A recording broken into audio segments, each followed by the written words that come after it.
கல்யாண மாலையில் காமாட்சி உங்களை அறிமுகப்படுத்துகிறோம். எல்என்டியில் ஒர்க் பண்ணுறோம். சரி சரி. எனக்கு ஒரு மகள், ஓகே, ஒரு மகன். மகன் வந்து பிஇ முடிச்சிருக்கார். சரி. மகள் பிகாம் முடிச்சிருக்காங்க. ஓகே. எனக்கு வந்து நல்ல மாப்பிள்ளையாக படித்து ஒரு டிகிரின்றவள பரவாயில்ல, நம்மளுக்கு தகுந்த மாதிரி மாப்பிள்ளை வேணும். ரைட், சொல்லுங்கம்மா. பொண்ணு நல்ல பொண்ணு, எந்த நல்ல வேலையெல்லாம் நல்லா பார்ப்போம், நல்லா செய்ய, சமையல்லாம் நல்லா பண்ணுவாங்க சார். Very good. அதனால் நல்ல மாப்பிள்ளை நல்ல இடமா வேணும். நிச்சயமா. குடும்பத்தை நல்லா பார்த்துக்கிடுவாங்க. ஓகே. நல்லா அனுசரிச்சு பொறுப்பான பொண்ணு. Very good. Right, okay. Kamakshi BCom முடிச்சிருக்கேன். ஆக்சஸ் ஹெல்த் கேரில் சீனியர் எக்ஸிக்யூட்டிவாக ஒர்க் பண்ணேன். Very good. கணவன் எப்படி வேணும்? நல்லவராக இருக்கணும், ஃபேமிலியை டேக் கேர் பண்ணிக்கணும், என்ன அண்டர்ஸ்டாண்ட் பண்ணிட்டு இருக்கணும். Very good. அதே மாதிரி கண்ணில் வச்சு பார்க்கக்கூடிய கணவன் கிடைப்பாங்க. ஓகேயா? கல்யாண மாலை மூலமாக சிறந்த மருமகன் வருவாங்க. இந்த நிகழ்ச்சியில் வந்து கலந்துக்கிட்டீங்க, வாழ்த்துக்கள், வணக்கம். ஆர் காமாட்சி, வயது 27, பிகாம் முடித்தவர், சீனியர் எக்ஸிகியூட்டிவாக சென்னையில் பணியில் உள்ளவர். இவர் நன்கு படித்து நல்ல பணியில் உள்ளவரனே எதிர்பார்க்கிறார். காமாட்சி பற்றிய விரிவான விவரங்கள் kmmatrimony.com வெப்தளத்தில். இவரது பதிவு எண் 752643. கல்யாண மாலையில் சசிதரன், இவர் அறிமுகப்படுத்துகிறோம். வயது 29, பிஇ பண்ணியிருக்கிறாரு. பெங்களூர் எம்என்சியில் சீனியர் இன்ஜினியராக ஒர்க் பண்ணிட்டு இருக்கிறாரு. ப்ரொஃபஷனல் டிகிரி முடித்த நல்ல பெண் தனக்கு மனைவியா வரணும்னு நினைக்கிறாரு. சசிதரன் நினைக்கிற மாதிரி அருமையான பெண் அவருக்கு மனைவியா உடனடியாக அமைந்திட கல்யாண மாலையின் மனப்பூர்வமான வாழ்த்துக்கள். கல்யாண மாலையில் சுரேஷ் பாலச்சந்திரன், இவர் அறிமுகப்படுத்துகிறோம். வயது 34, பிஇ மேலும் எம்பிஏ பண்ணியிருக்கிறாரு. சென்னை எம்என்சியில் சாஃப்ட்வேர் இன்ஜினியராக ஒர்க் பண்ணிட்டு இருக்கிறாரு. விவாகரத்து ஆனவர். டிகிரி முடித்த நல்ல பெண் தனக்கு மனைவியா வரணும்னு எதிர்பார்க்கிறாரு. சுரேஷ் பாலச்சந்திரனுக்கு அமைய போகும் இந்த வாழ்க்கை மிகச் சிறப்பானதாக அமைந்திட கல்யாண மாலையின் மனப்பூர்வமான வாழ்த்துக்கள். கல்யாண மாலையில் தாமோதரன், இவர் அறிமுகப்படுத்துகிறோம். எனக்கு 2 பிள்ளைங்க. சரி. இவன் மூத்தவ. சரி. நாங்கள் அகமுடைய முல்லையார் இதில் குரூப்பில் பார்க்குறோம். சரி. பையன் பெங்களூரில் ஒர்க் பண்ணியிருக்கிறான். ஓகே. என்ன படிச்சிருக்காரு? எம்காம் பண்ணியிருக்கிறோம். ஓகே. நாங்கள் பெங்களூர்லேயே பொண்ணு எதிர்பார்க்குறோம். ஓகே. அங்கே இருக்கிற மாதிரி. நாங்கள் பெங்களூர்லேருந்து வந்திருக்கிறோம். ஓஹோ, ரைட், ஓகே. சொல்லுங்கம்மா, மருமகள் எப்படி வேணும்? பையன் ரொம்ப அமைதியான பையன், நல்ல பொண்ணாக இருக்கணும், படிச்சிருக்கணும். ஓகே. நான் எங்கள் வீட்டில் பொண்ணு இல்லை, இன்னும் பொண்ணா நல்லா பார்த்து. அடுத்த பையன் என்ன பண்ணிட்டு இருக்கிறாரு? அவன் பிஇ முடிச்சுட்டு சிஜிஐ கம்பெனியில் எலக்ட்ரானிசிட்டியில் ஒர்க் பண்ணிட்டு. ஓ, ரைட், ரைட், ஓகே. உடனடியாக தாமோதரனுக்கு ஒரு நல்ல மனைவி, உங்களுக்கு ஒரு சிறந்த மருமகள் கல்யாண மாலை மூலமாக வந்து அமைவாங்க. நிகழ்ச்சியில் வந்து கலந்துக்கிட்டீங்க, வாழ்த்துக்கள், வணக்கம். எஸ் தாமோதரன், வயது 32, எம்காம் முடித்தவர், சீனியர் பினான்சியல் அனாலிஸ்டாக பெங்களூரில் தனியார் நிறுவனத்தில் பணியில் உள்ளவர். இவர் பட்டதாரி மணமகளை எதிர்பார்க்கிறார். தாமோதரன் பற்றிய விரிவான விவரங்கள் kmmatrimony.com வெப்தளத்தில். இவரது பதிவு எண் 582152. கல்யாண மாலையில் கீதா, இவங்களை அறிமுகப்படுத்துகிறோம். வயது 28, பிஎஸ்சி மேலும் எம்பிஏ பண்ணியிருக்கிறாங்க. சென்னை எம்என்சியில் சீனியர் ஹெச்ஆர் எக்ஸிக்யூட்டிவாக ஒர்க் பண்ணிட்டு இருக்கிறாங்க. ப்ரொஃபஷனல் டிகிரி முடித்து நிரந்தர வேலையில் இருக்கிற நல்லவர் தனக்கு கணவராக வரணும்னு விரும்புகிறாங்க. கீதாவின் விருப்பத்திற்கேற்ற நல்லவர் அவங்களுக்கு கணவராக உடனடியாக அமைந்திட கல்யாண மாலையின் மனப்பூர்வமான வாழ்த்துக்கள். கல்யாண மாலையில் செந்தில் குமார் இவர் அறிமுகப்படுத்துகிறோம். வயது 39. டிப்ளமா இன் இசி பிபிஏ மேலும் எம்பிஏ பண்ணியிருக்கிறாரு. சென்னையில் டெரிட்டரி மேனேஜராக ஒர்க் பண்ணிட்டுருக்கிறாரு. டிப்ளமா அல்லது டிகிரி முடித்த நல்ல பெண் தனக்கு மனைவியாக வரணும்னு எதிர்பார்க்கிறாரு. செந்தில் குமார் எதிர்பார்க்கிற மாதிரி நல்ல பெண் அவருக்கு மனைவியாக உடனடியாக அமைந்திட கல்யாண மாலையின் மனப்பூர்வமான வாழ்த்துக்கள்.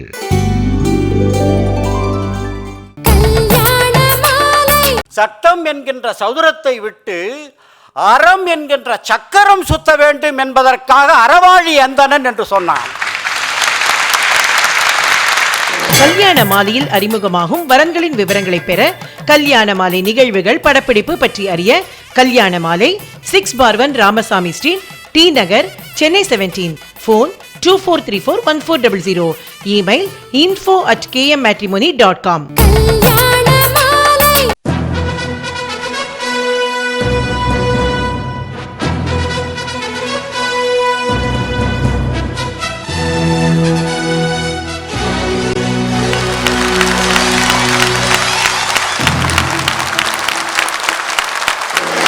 அடுத்ததாக நாம் எடுத்துக்கொண்டிருக்கும் தலைப்பு நீதி அறம் என்பது. 2 விஷயம் தான் அதை பற்றி நான் சொல்லணும்னு நினைக்கிறேன். ஒரு சமூகத்தில் சட்டம் கடுமையாகவும் பாதுகாப்பாகவும் இருக்க வேண்டும்.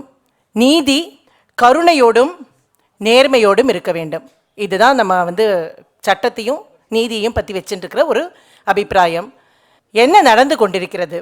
சாதாரண ஒரு விஷயம் சொல்லுவோம், 100 குற்றவாளிகள் தப்பிக்கலாம், ஆனால் ஒரு நிரபராதி தண்டிக்கப்படக்கூடாது அப்படின்னு நம்ம ஒரு விஷயம் சொல்லுவோம். உண்மையிலேயே எல்லா நிரபராதிகளும் தப்பிக்கிறார்களா என்பது தெரியாது. பல குற்றவாளிகள் தப்பிப்பதை நாம் பார்த்து கொண்டிருக்கிறோம். நீதி தவறியதற்காக தன்னுடைய உயிரை துறந்த பாண்டிய மன்னனின் மண்ணிலிருந்து வந்திருக்கிறார், மதுரையிலிருந்து வந்திருக்கிறார் திரு மணிவண்ணன் அவர்கள். அவர் வழக்கறிஞர், மிகப்பெரிய எழுத்தாளர், நல்ல சிந்தனையாளர். அவர் சுந்தரி சபதம் அப்படின்னு ஒரு 30-40 வருஷத்துக்கு முன்னாடி எழுதினேன் அப்படின்னு சொன்னார். அது கல்யாண மாலைக்கு ரொம்ப ரிலேட்டடான சப்ஜெக்ட். வரதட்சணை வாங்குற வரைக்கும் அந்த பொண்ணு கல்யாணம் பண்ணிக்க மாட்டேன்னு இருக்கா, நீங்கள் தான் கல்யாணம் பண்ணி வைக்கணும் அப்படின்னார். இதுக்கு கல்யாண மாலை தான் கிடச்சிதா, நாங்கள் 60ஆம் கல்யாணம் தான் பண்ணுறதில்ல அப்படின்னு அவர்கிட்ட சொன்னேன். இமயம் கொடுத்த நிலவே அப்படின்னு மதுரை மீனாட்சி அம்மனை பற்றி எழுதியிருக்கிறார். நிர்வாக சூத்திரங்கள் 108 அப்படின்னு எழுதியிருக்கார். இது மாதிரி நிறைய எழுதியிருக்கார் திரு மணிவண்ணன் அவர்கள். அவரை அன்போடு அழைத்து அமைகிறேன். நீருக்கு தவித்த மீன், நிழலுக்கு தவித்த கால், நிலம் தொட தவித்த விழுது, நிலவுக்கு தவித்த வான், நீளத் தவித்த வேர், நிற்கத் தவித்த குழவி, போருக்கு தவித்த தோல், பொங்கத் தவித்த பால், பொழியத் தவித்த மேகம், புதிர்க்குள் தவித்த விடை, புகைக்குள் தவித்த தீ, பூக்கத் தவித்த மொட்டு, ஏருக்கு தவித்த மண், ஏடேறத் தவித்த பா, இரவுக்கு தவித்த அல்லி, எரியத் தவித்த திரி, ஏறத் தவித்த கொடி, இவைகளின் தவிப்பினைப் போல் நேருக்கு நேர் உன்னை நேர்த்தியாய் காண என் நெஞ்சகம் தவிக்கின்றதே. நெருஞ்சியை பார்வையால் குறிஞ்சி மலராக்கிடும் நிர்மல மீனாட்சி. கூட்டணி நடத்திய பிறகு தேர்தலை காணக்கூடிய இந்த காலத்தில் மணமகனும் மணமகளும் தங்களை தேர்ந்தெடுக்க விட்டு அவர்களை இல்லற கூட்டணியை வெற்றிகரமாக நடத்தச் செய்து கொண்டிருக்கின்ற கல்யாண மாலை குழுவினரின் திருப்பதங்களை வணங்கி இந்த 20 நிமிட சொற்பொழிவை துவங்குகின்றேன். எச்சரிக்கை என்று சொல்லி இப்பொழுது நுகர்வோர் பொருட்களிலே போடுகிறார்கள்.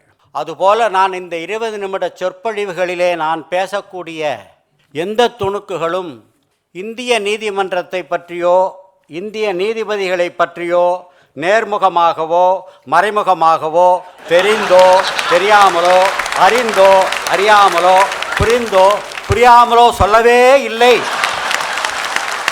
என்று நீங்கள் தயவு செய்து நம்ப வேண்டும் என்று கேட்டுக்கொள்கிறேன். உலக மகா அழகு கிழவி ஒருத்தி இருந்தாள். உலக மகா அழகு பாட்டன் எனக்கு உண்டு. என் உலக மகா அழகு கிழவி இருக்கிறாளே, அவளுக்கு அவ்வை என்று பெயர் வைத்திருக்கிறார்கள். அந்த உலகமகா அழகு கிழவி அவ்வை மிக எச்சரிக்கையாக சொன்னாள், அறம் செய்ய விரும்பு என்று சொன்னாள். ஏனென்றால் அறம் செய்ய முடியாது என்று தெரியும். முடியாத விஷயத்திற்கு விரும்பியாவது பாரடா பேரனே என்று சொல்லி பாட்டி அப்படியே நிறுத்தி கொண்டாள். ஆனால் என்னுடைய பாட்டன் இருக்கிறானே தாடிக்கார தாத்தா வள்ளுவன் சற்று விவரமானவன். அவனுக்கு தெரியும் அறம் என்பது எப்படிப்பட்டது, இந்த பாரத கண்டத்தினுடைய அறம் எப்படி வீச்சு பொருந்தியது என்று வள்ளுவனுக்கு தெரியும். ஆகவே மேற்கத்திய சிந்தனையாளர்கள் அவர்கள் நடைமுறையிலே கொண்டு வந்திருக்கின்ற சட்டம் என்கின்ற சதுரத்தை விட்டு, நன்றாக கவனியுங்கள், சட்டம் என்கின்ற சதுரத்தை விட்டு அறம் என்கின்ற சக்கரம் சுத்த வேண்டும் என்பதற்காக அறவாழி அந்தணன் என்று சொன்னான். சட்டம் சதுரமானது, இதையும் அறம் சுற்றி கொண்டே இருக்கும். அது சக்கரமாக, விஷ்ணு சக்கரமாக அங்கே சுற்றும், சக்கரத்தாழ்வார் சந்நிதியிலும் அது சுற்றி கொண்டிருக்கும். அது உங்களை கண்காணித்து கொண்டே இருக்கும் என்ற காரணத்தினாலே என் பாட்டன் வள்ளுவன் சொன்னான், அறவாழி அந்தணன் தாழ் சேர்ந்தார் கல்லால் பிறவாழி நீந்தல் அரிது என்று சொன்னார்.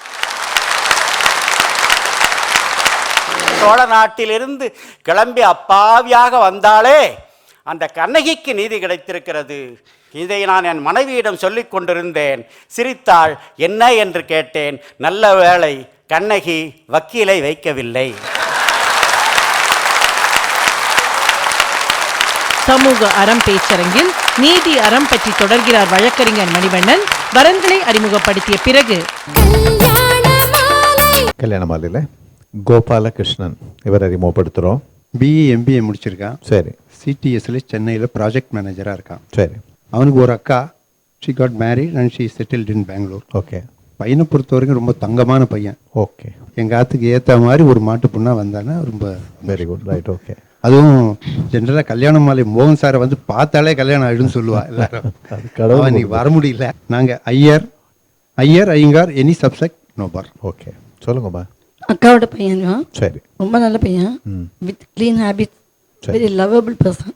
எக்ஸலன்ட். ஸோ ஒரு நல்ல ஃபேமிலி கார்டாக வரணும் எடுக்கும் மாட்டு போனால். நிச்சயமா உங்களை வந்து பார்த்துருக்கோம், சீக்கிரம் அமையன்ற ஒரு நம்பிக்கையோடு வந்துருக்கோம். தேடி கொடுக்குற வேலையை நான் பண்ணுறேன், முடிச்சு கொடுக்குற வேலையை நீங்கள் பண்ணுறீங்க. கல்யாண மாலை குரூப் வந்து ரொம்ப சின்சியராக எல்லா எஃபர்ட்டையும் போடுறோம். நாளைக்கு நடக்கணுங்கிற மும்முரம் எப்படி இருக்குமோ அந்த மும்முரத்தோடு செயல்படுறோம். அதனால தான் இது நடக்கிறது. கடவுள் எங்களோட இருக்கார், பெற்றோர் நம்புகிறாங்க, கல்யாணம் உடனடியாக நடக்கிறது. உங்கள் வீட்டு கல்யாணம் உடனடியாக வந்துடும். வாழ்த்துக்கள். ஆர் கோபாலகிருஷ்ணன், வயது 35, பிஇ எம்பிஏ முடித்தவர், காக்னிசென்டில் சென்னையில் பணியில் உள்ளவர். இவர் பணியில் உள்ள பட்டதாரி மணமகளை எதிர்பார்க்கிறார். கோபாலகிருஷ்ணன் பற்றிய விரிவான விவரங்கள் kmmatrimony.com வெப்தளத்தில். இவரது பதிவு எண் 488547. கல்யாண மாலையில் பத்மாவதி இவங்களை அறிமுகப்படுத்துகிறோம். 28, பிகாம் எம்பிஏ எம்ஃபில் பண்ணியிருக்கிறாங்க. சென்னையில் கெஸ்ட் லெக்சரராக இருக்கிறாங்க. ப்ரொஃபஷனல் டிகிரி முடித்து நிரந்தர வேலையில் இருக்கிற அழகானவர் தனக்கு கணவராக வரணும்னு விரும்புகிறாங்க. பத்மாவதியின் விருப்பத்திற்கேற்ற நல்லவர் அவங்களுக்கு கணவராக உடனடியாக அமைந்திட கல்யாண மாலையின் மனப்பூர்வமான வாழ்த்துக்கள். கல்யாண மாலையில் கணேஷ் சந்திரசேகரன் இவர் அறிமுகப்படுத்துகிறோம். வயது 30, பிஇ பண்ணியிருக்கிறாரு. ஒரிசா சம்பல்பூரில் அசிஸ்டன்ட் என்ஜினியராக ஒர்க் பண்ணிட்டு இருக்கிறாரு. படித்த நல்ல பெண் தனக்கு மனைவியாக வரணும்னு எதிர்பார்க்கிறாரு. கணேஷ் சந்திரசேகரன் எதிர்பார்க்கிற மாதிரி நல்ல பெண் அவருக்கு மனைவியாக உடனடியாக அமைந்திட கல்யாண மாலையின் மனப்பூர்வமான வாழ்த்துக்கள். கல்யாண மாலையில் கீதா பிரியா இவங்களை அறிமுகப்படுத்துகிறோம். சார், நாங்கள் முதலியார் செங்குந்த வகுப்பை சேர்ந்தவங்க. சரி. என்னுடைய இளைய மகளுக்காக நான் மாப்பிள்ளை பார்த்துட்டு இருக்கேன். மூத்த மக என்ன பண்ணிட்டு இருக்காங்க? மூத்த மக பிஇ முடிச்சுட்டு அவங்க பெங்களூரில் செட்டில் ஆகிட்டாங்க. Very good. இளைய மகளுக்காக பார்த்துட்டு இருக்கேன். இவங்க பிஇ எம்எஸ் முடிச்சுட்டு யூஎஸ்ல ஒர்க் பண்ணிட்டு இருக்காங்க. நார்த் கரோலினால ஃபெர்டிலிட்டி இன்வெஸ்ட்மெண்ட்ஸில் ஒர்க் பண்ணிட்டு இருக்காங்க. சரி. அவங்களுக்கு அங்கேயே இருக்கிற மாதிரி மாப்பிள்ளை ஒன்று பார்த்துட்டு இருக்காங்க. அங்கே தான் செட்டில் ஆகணும்னு விருப்பப்படுறாங்க. நிச்சயமா ரொம்ப அன்பா பாசமாக இருப்பாங்க எல்லாருமேலையும். ஓகே. நீங்கள் அதுக்கு நல்லபடியாக பார்த்து கல்யாணம் மூலம் முடிச்சு கட்டாயமா சொல்லுங்கம்மா. என் பொண்ணு ரொம்ப நல்ல பொண்ணு. சரி. அங்கேருந்து எங்கள் எல்லாரையும் சேர்த்து பார்த்துன்னு அவளுக்கு அட்ஜஸ்ட் பண்ணிட்டு எல்லாரும் எங்களுக்கு பையன் இல்லை, பையனுக்கு பையனாவோ மருமகனுக்கு மருமகனாக இருந்து நல்ல இதுவாக சீக்கிரமாக முடியணும் உங்கள் இதில். கட்டாயம் இப்போ ஆயிடுமா, கவலையே படாது. இந்த நிகழ்ச்சியில் வந்து கலந்துக்கிட்டீங்க. வாழ்த்துக்கள். வணக்கம். பி கீதா பிரியா, வயது 28, பிஇ எம்எஸ் கம்ப்யூட்டர் சயின்ஸ் முடித்தவர். யுஎஸ்இல் நார்த் கரோலினாவில் பணியில் உள்ளவர். இவர் நன்கு படித்து யுஎஸ்இல் பணிபுரியும் வரனை எதிர்பார்க்கிறார். கீதா பிரியா பற்றிய விரிவான விவரங்கள் kmmatrimony.com வெப்தளத்தில். இவரது பதிவு எண் 657771.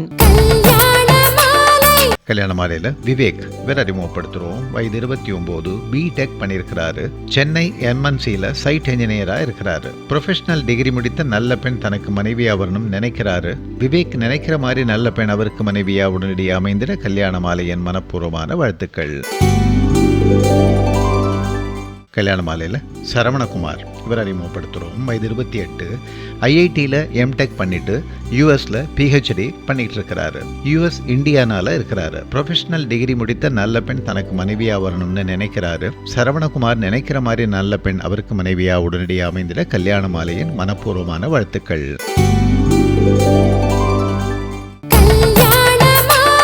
கல்யாண மாலையில் அறிமுகமாகும் வரன்களின் விவரங்களை பெற கல்யாண மாலை நிகழ்வுகள் படப்பிடிப்பு பற்றி அறிய கல்யாண மாலை 6/1 ராமசாமி ஸ்ட்ரீட், டி நகர், சென்னை 17. ஃபோன் 24341400. Email info@kmmatrimony.com.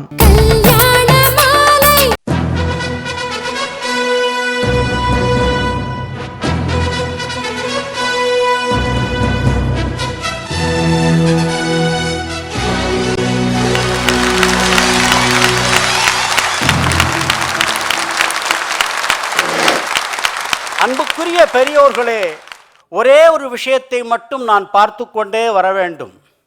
கருடபுராணத்திலேயும் சொல்லியிருக்கிறார்கள், கிருதயுகம் என்றால் என்ன என்றும் சொல்லியிருக்கிறார்கள், கலியுகம் என்றால் என்ன என்றும் சொல்லியிருக்கிறார்கள்.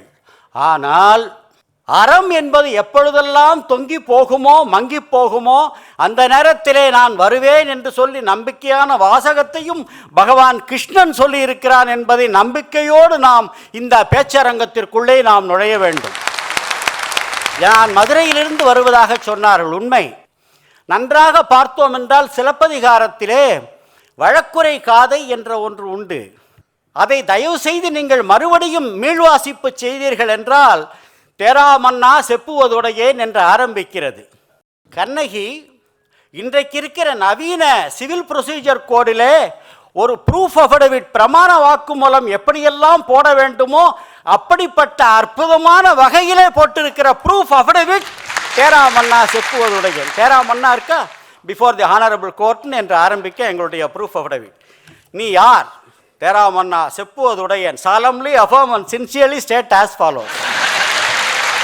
அப்படியே ஆரம்பித்து மாசாத்து வாணிகன் மகனே ஆகி ரொம்ப சிலப்பதிகாரம் பேசினா கூட்டம் குறைஞ்சு போயிடும், அதுக்காக சொல்லக்கூடாது.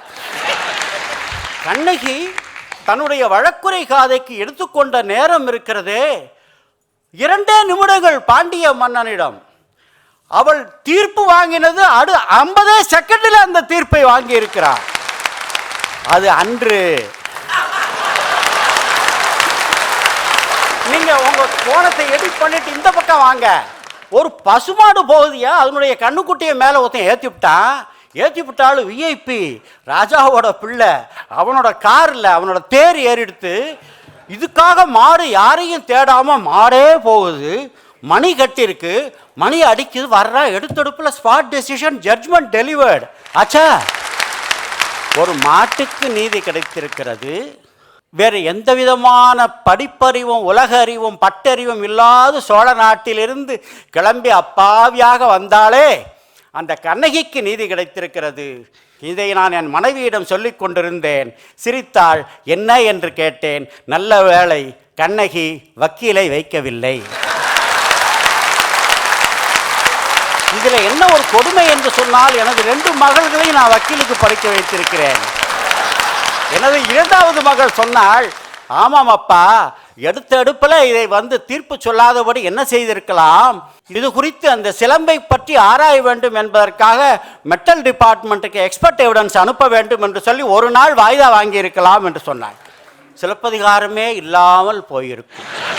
பார்வைகள் எப்படி மாறுகிறது என்பதற்காக சொல்லுகிறேன். நண்பர் சொன்னார் எப்படியெல்லாம் அறம் தாழ்ந்திருக்கிறது என்று சொல்லி. அவர் அப்படியே எனக்கு முன்னாலே பேசிய நண்பர் கல்வி அறம் எல்லாவற்றிலும் பாகிஸ்தானிலிருந்து வருகிறார் போல் இருக்கிறது. எல்லா தலைப்புக்குள்ளும் ஆக்கிரமித்து விட்டார். கோயம்புத்தூர் தானே. ஆனால் நாமும் ஒரே ஒரு விஷயத்தை ஆக்கிரமிக்க வேண்டும். வணிக அறத்தில் ஜெயகாந்தன் சொன்னார், புடவை விற்க வருகிறவன் அந்த புடவையை வாங்க இருக்கின்ற பெண்ணிடம், அம்மா நீங்கள் இந்த புடவையை கட்டிக்கொண்டால் மகாலட்சுமி மாறி இருப்பீர்கள் அம்மா என்று சொல்லி விற்கிறான். அவனது நோக்கமும் வியாபாரம்தான். இன்னொரு வியாபாரி இருக்கிறான், அம்மா இந்த புடவையை கட்டி கொண்டு போனால் உங்கள் பின்னால் 10 பேர் வருவார்கள் அம்மா என்று சொல்கிறான். அவனுக்கும் வியாபாரம்தான். இதில் இருக்கக்கூடிய இரத்தத்தனமான இழிப்பு எதில் இருக்கிறது, எங்கே அறம்பெசகள் இருக்கிறது என்று சொன்னான். ஆகவே பார்வை வித்தியாசப்படுகிறது, அளவீடு வித்தியாசப்படுகிறது. ஒருவனை கேட்டார்கள், நீ எத்தனை வேகத்திலே ஓடுவாய் என்று சொல்லி. அவன் சாமர்த்தியமான மதுரைக்காரன். அவன் சொன்னான், அது நானாக ஓடுகிறேனா நாய் துரத்தி ஓடுகிறேனா என்பதை பொறுத்தது. அவசியம் இருக்கின்ற நேரத்திலே சட்டச்சக்கரம் வேகமாக சுற்றுகின்றது. ஆகவேதான் நீங்கள் பார்த்தீர்கள் என்றால் திருடன் செயின் பறித்து விட்டான், போலீசார் துரத்தி கொண்டு போனார்கள், பிடிக்க முடியவில்லை என்று இருக்கும். திருடனும் ஓடுகிறான், போலீஸும் ஓடுகிறான். ஏன் திருடனுடைய ஓட்டத்திற்கு போலீஸ் ஓட முடியவில்லை என்றால் திருடன் உசுருக்காக ஓடுகிறான், இவன் வயத்துக்காக ஓடுகிறான். ஆகவே வித்தியாசப்படுகிறது. ஆகவே அறம் என்பதை பொறுத்த மட்டிலே அளவீடு எப்படி மாறுகிறது என்று சொன்னால், நான் முதலிலே சொன்ன எச்சரிக்கையை மனதிலே வைத்துக்கொண்டு படியுங்கள். முன்னால எல்லாம் சார் அவர் தங்கமான மனிதர் என்று சொன்னால் என்ன பொருள் என்று சொன்னால் அவர் லஞ்சமே வாங்க மாட்டார் என்று பொருள். இப்பொழுதும் சார் அவர் தங்கமான மனிதர் என்றார் ஒருவர், ஏன் லஞ்சமே வாங்க மாட்டாரா என்று கேட்டேன். அப்படி இல்லை சார், வாங்கினா கரெக்டாக செஞ்சு கொடுப்பார். அளவீடு மாறிவிட்டது. ஆகவே நீங்கள் இந்த கரையான் படிப்பதற்கு எந்த விதமான காரணங்களும் தெரியாது. கரையானுக்கு ஷோகோஸ் நோட்டீஸாக கொடுக்க முடியும், ஏன் இங்கே கரையான் அரித்தா என்று சொல்லி லேசாக ஆரம்பிக்கிற நேரத்திலே அந்த கிருமியை சரியான முறையிலே களையவில்லை என்றால் இந்த கிருமி கண்ட சோழன் மாதிரி நம்முடைய எல்லா விஷயங்களும் கிருமி கண்ட துறையாக மாறிவிடும். ஆனால் பெரியோர்களே, நாம் அப்படி இல்லையே. அந்த காலத்திலே பேமெண்ட் ஆஃப் வேஜஸ் ஆக்ட் என்று சொல்லி பின்னாலே தான் வந்தது, சம்பள பட்டுவாடா சட்டம் என்று வந்திருக்கிறது. அதில் ஒரே ஒரு பிரிவு என்ன சொல்லுகிறது என்று சொன்னால், ஜனவரி மாதம் 1ஆம் தேதி வேலை பார்த்தவனுக்கு பிப்ரவரி மாதம் 7ஆம் தேதிக்குள் சம்பளம் கொடுக்க வேண்டும் என்று சொல்கிறது. 1000 தொழிலாளிக்கு மேலே இருக்கிற பட்சத்தில் 10ஆம் தேதிக்குள்ளே சம்பளம் கொடுக்க வேண்டும் என்று சொல்லி பேமெண்ட் ஆஃப் வேஜஸ் ஆக்ட் சொல்லுகிறது. ஆனால் என் பாரத நாட்டினுடைய சட்டம் அப்படி இல்லை சகோதரர்களே. ராமன் வனவாசத்திற்கு வந்து விடுகிறான், பரதன் திரும்ப வந்து தேடி ராமனை தேடி போகிறான். இடைக்கால காபந்து சர்க்காரை வைத்து கொண்டிருக்கிறான் அல்லவா. ஆகவே ராமன் பரதனிடம் பல்வேறு கேள்விகளை அடுக்குகிறான். ஒரு கொஸ்டினர் மாதிரி போடுகிறான். நீ இப்படி செய்கிறாயா? உன்னுடைய நாட்டிலே மக்கள் எல்லாம் சந்தோஷமாக இருக்கிறார்களா? நீதிபதி சரியாக இருக்கிறாரா? சட்டம் சரியாக பராமரிக்கப்படுகிறதா? நீர்த்துறைகளில் ஆக்கிரமிப்பு இல்லாமல் இருக்கிறதா என்றெல்லாம் கேட்டுவிட்டு ஒரு கேள்வி கேட்டான். நான் தொழிலாளர் சட்டம் சார்ந்த வழக்குகளை நடத்துவதனாலே அதை படித்தேன், தூக்கி வாரி போட்டது. நண்பர்களே, ராமன் கேட்கிறான் பரதனிடம், பரதா, உன்னுடைய நாட்டிலே வேலை பார்க்கின்ற தொழிலாளர்களின் வியர்வை உலர்வதற்கு முன்பு ஊதியம் கொடுத்து விடுகிறாயா என்று கேட்டார். அப்படிப்பட்ட மரபு, அப்படிப்பட்ட சாய் நாம் வைத்திருந்திருக்கிறோம். இந்த விஷயத்தை சுமூகமாக முடிப்பதற்கு $10,000 வாங்கினீர்களா? பிராசிக்யூட்டர் கேட்கிறார். சாட்சி பதிலே சொல்லவில்லை, இடிச்ச புலி மாதிரி உட்கார்ந்திருக்கிறார். உங்களைத்தான் கேட்கிறேன், ஏன் பதில் சொல்லவில்லை என்று. நீங்கள் நீதிபதியை கேட்டீர்கள் என்று நான் நினைத்தேன். சமூக அறம் பேச்சரங்கில் நீதி அறம் பற்றி தொடர்கிறார் வழக்கறிஞர் மணிவண்ணன். அடுத்த வாரம். அன்று இரவு என்னுடைய பாட்டி சாப்பிடவே இல்லை. எனக்கு தண்டனை கொடுக்கல, தான் சாப்பிடல.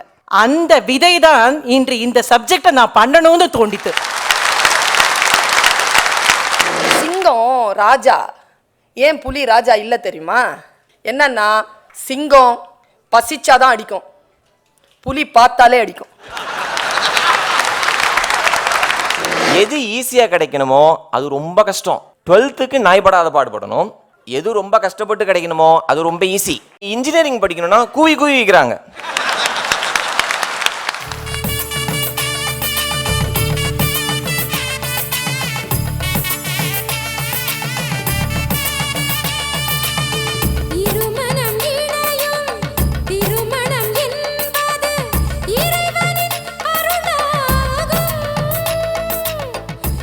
உங்கள் வீட்டு வரனுக்கு மிகச் சிறப்பான இல்வாழ்க்கை துணை அமைய பதிவு செய்து கொள்ளுங்கள். kmmatrimony.com